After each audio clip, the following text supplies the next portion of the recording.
Good afternoon, ladies and gentlemen.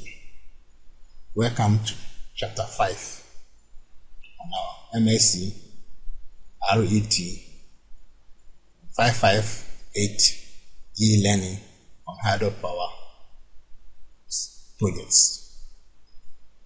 In Chapter 5, we'll deal with the types of turbines such as impulse and reaction turbines, and also find the techniques for sizing them.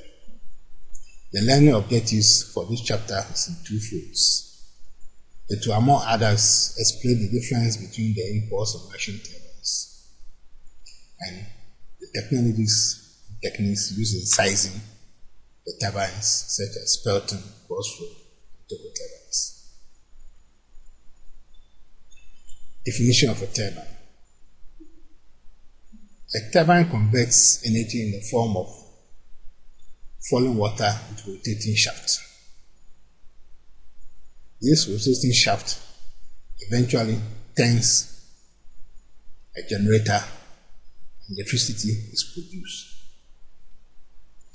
The selection of the best turbine for any particular hydropower site depends on the site characteristics, with the dominant factors being the head available and the power required. For any particular head, they will tend to run most efficiently at a particular speed, and they require particular flow head rate. A turbine's correct design will depend on the following: the power rating, that is the size, the head, and the type of turbine. Classifications of turbines. Turbines are broadly classified into two types, as reaction turbines and impulse turbines. Reaction turbines derive power from pressure drops across the turbine and the turbine casing. They are totally immersed in water, and their angular and linear motion converts shaft power to mechanical and electrical power. Examples of reaction turbines are the propeller, Francis, and Kaplan turbines. With impulse turbines, they convert kinetic energy of water heating buckets into mechanical and electrical energy. They have no energy drops across the turbines. And examples are the Pelton, Tego, and cross-flow turbines.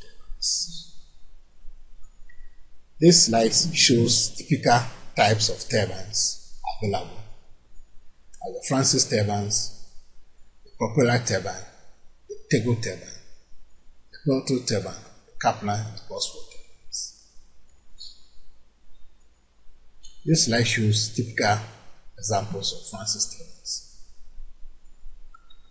Here we have the scroll case, in which you have the guide vanes and the turbine runner. This section gives us the cross section of a Francis turbine. This is the runner, this is the scroll case, and that's the shaft coupled to the generator on top. And this is the draft tube.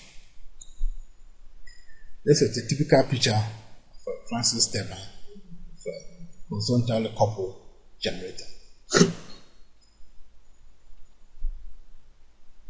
This slide shows a typical propeller turbine. Then the next slide shows the Kaplan turbine. Here you have, as in the Francis turbine, the scroll case, you have the wiki gates or the steel vanes, then you have the blade, the turbine blade, the runner, we call the runner, and have the shaft coupled to the generator. Pelton turbines, unlike the reaction turbines, they will have various types of Pelton turbines depending on the number of jets that hits the bucket. So we could have a one jet turbine Pelton turbine 2, 3, 4, or 5. Table turbine, such as the same design as the Pelton turbine. Let's now look at the range of applications for the various turbines. If you have heads of about 2 to 40 meters, you use the Kaplan or the Francis turbines. Francis turbine can also be used for heads of 10 meters to 350 meters. For Pelton turbines, used for heads of 50 meters and to about 300 meters. And for the table turbines, you have ranges of 50 and below 250 meters. However, Pelton turbines can also be used for low range as 2 to 40 meters. The graph below shows how to find a turbine knowing the head and the flow rates. So for example, if you have determined your shaft power or your power to be 20 kilowatts, then you'll be on this range. Then you're in the range of the Francis turbine, or if you're in the Brew area, then you're in the range of the propeller and the Kaplan turbine. Then if you're on the upper ranges, then you have the Pelton and the Table turbines. Other considerations for determining the type of turbines to be used is the head pressure, in which case we have the high head, medium head, and then the low head. So depending on the range of head that's available, you could use an impulse turbine for high head, medium head, and a low head. Or you could use a reaction turbine for a medium head and a low head.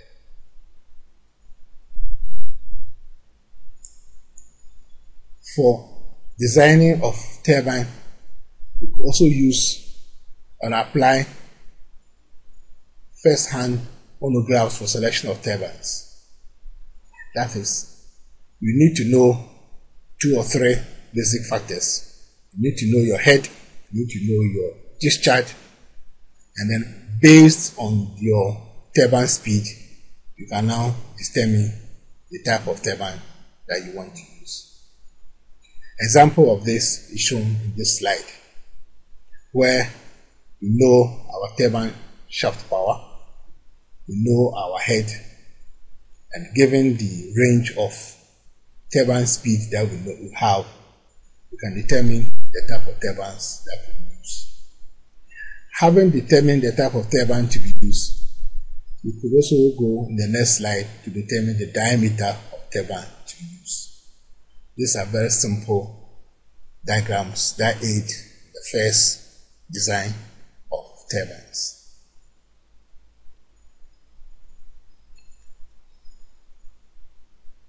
Other considerations for turbine design include the efficiency. The overall efficiency of a small hydro scheme is usually 0.5. This is a very useful rule of the thumb tool that could be used for design of small hydropower schemes. Efficiency of any hydropower scheme or component is the output power over the input power. The graph below shows the efficiency curve, or what we call the Hill diagram for hydropower turbines. It can be seen from the graph that, for example, for Francis turbines, if we go below a flow of 0.5, the efficiency drops below about 65 to below. But for Pelton and Table turbines, even at very low flows, the efficiencies are very high. That drops as you go up. Let's look at part flow design considerations for turbines. Assuming that flow control devices are fitted on your turbine, then an important point to notice is that for Pelton and cross-flow turbines, they retain high efficiencies when running below design flow. But in contrast, Francis turbines drop in efficiency, producing very poor output if run below half normal flow. Francis turbine is, however, a very popular turbine in the hydropower industry, although it is generally a more complex and expensive machine and has poor part flow efficiency. Francis turbine is one of the few turbines which runs 10s at a reasonable speed at certain power and head combinations. One component of the system which actually improves in efficiency as the flow reduces is the penstock. On schemes above 5 kilowatt, it is usually economic to choose penstock diameters given 90% of the efficiencies when running at full flow. But on similar small schemes, it can be cost effective to use standard pipes at efficiencies as low as 80 or below 70%. Let's look at the last design considerations for the specific speed.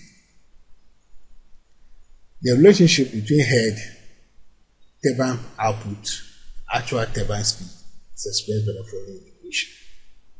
The turbine speed is equal to the turbine output power times the power output raised to the power 0.5 divided by the head raised to the power 1.25.